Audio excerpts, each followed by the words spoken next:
Aim right, achieve big at KR Mangalam University. और अब बात योगी सरकार के उस फैसले की जिसने एक झटके में अखिलेश यादव की पीडीए पॉलिटिक्स को पीछे धकेल दिया है। अखिलेश यादव ने जयप्रकाश नारायण इंटरनेशनल सेंटर को बड़ा मुद्दा बनाया था। अब योगी सरकार ने जेपीएनआईसी को एलडीए को सौंप दिया है। अखिलेश को लग रहा है कि योगी के दांव से बिहार में बीजेपी को जबरदस्त फायदा मिलेगा। योगी सरकार पर अखिलेश यादव का बड़ा हमला था कि जेपी के नाम पर बीजेपी बिहार में वोट मांगेगी, सरकार समाजवादी लोगों को सौंप दे जेपीएनआईसी। अखिलेश ने ये मांग उठाई थी। बीजेपी ने जेपीएनआईसी को बर्बाद कर दिया। लखनऊ में अखिलेश का जो पॉलिटिकल सेंटर था वो योगी आदित्यनाथ ने ले लिया। जिस जेपीएनआईसी पर अखिलेश यादव हेडलाइन बनाते थे उस पर योगी का नाम आ गया। योगी कैबिनेट के एक फैसले ने समाजवादी सियासत को बड़ा झटका दे दिया। अखिलेश यादव का dream project Jayaprakash Narayan international centre पिछले 8 सालों से बंद पड़ा था। अब इसका जिम्मा लखनऊ विकास प्राधिकरण को सौंप दिया गया है। समाजवादी सियासत की प्रयोगशाला को अखिलेश यादव किसी भी कीमत पर छोड़ने को तैयार नहीं थे। उन्होंने सरकार से इसे खरीदने तक का ऑफर दे दिया, लेकिन उनको कामयाबी नहीं मिल पाई। अखिलेश यादव के इस फेवरेट प्रोजेक्ट में 821.74 करोड़ रुपए खर्च हुए थे।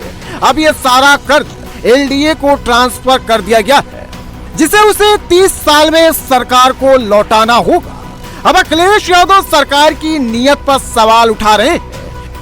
ये सोची समझी रणनीति है कि पहले सोसाइटी को खत्म करिए कैबिनेट डिसीजन से, फिर इसको बेचने की तैयारी करो। मैं एक बार फिर दोहराता हूं आपके सामने कि अगर बेचना ही है तो हम समाजवादी लोग लेने के लिए तैयार हैं।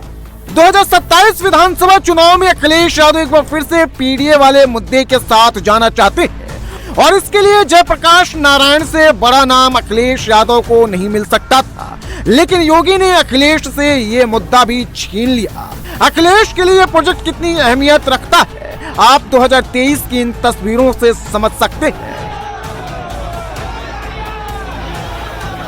जेपीएनआईसी का बजट 300 करोड़ रुपए था, लेकिन अखिलेश की सरकार जाते जाते इसका बजट 800 करोड़ पहुंच गया। योगी सरकार के दौरान इस प्रोजेक्ट का काम रुक गया था। अब सरकार ने इसे एलडीए को सौंपने का फैसला कर लिया है। एलडीए इस इमारत को पीपीपी मॉडल के तहत डेवलप करने की तैयारी में है, जिससे इसके कमर्शियल प्लेस का भी सही इस्तेमाल हो सके। ये बिल्डिंग करीब 90 से 95% तैयार है, लेकिन रख रखाव की कमी के चलते इसकी साफ सफाई में करोड़ों रुपए का खर्च आने की उम्मीद है। एलडीए ने बाकायदा इसके लिए एक कमेटी का भी गठन कर दिया है। देखिए, सरकार ने निर्णय लिया है कि जो जेपीएनआईसी है, जो एक कन्वेंशन सेंटर है, इसको लखनऊ विकास प्राधिकरण को संचालन के लिए हस्तांतरित किया जाएगा। तो हम उसने जो निर्णय है सरकार का, उसमें ये भी उल्लेख है कि इसको या तो निजी विकास संचालन करता या पीपीपी मॉडल पे भी संचालन कर सकते हैं। तो सबसे पहले तो हम लोग उस सेंटर को देखेंगे, उसमें साफ सफाई कराएंगे। उसमें थोड़ा सा कई साल से नहीं चला है, तो उसको साफ सफाई करा के उसमें हम लोग देखेंगे कि कैसे इसको आगे बढ़ाया जा सकता है। इसके लिए सचिव लखनऊ विकास प्राधिकरण की अध्यक्षता में हमने एक समिति बना दी है, तो वो इसके बिड की गठन करेगी या जो भी इसका प्रोसेस होगा, किस तरह से इसको चालू करेंगे, इसका परीक्षण करेंगे। भले ही यूपी सरकार ने 8 साल बाद इस बिल्डिंग को एक बार फिर शुरू करने का फैसला लिया है, लेकिन योगी कैबिनेट के फैसले के बाद ये तय है कि इससे डेवलपमेंट तो होगा ही। अखिलेश यादव के हाथ से एक बड़ा पॉलिटिकल मुद्दा छिन गया है।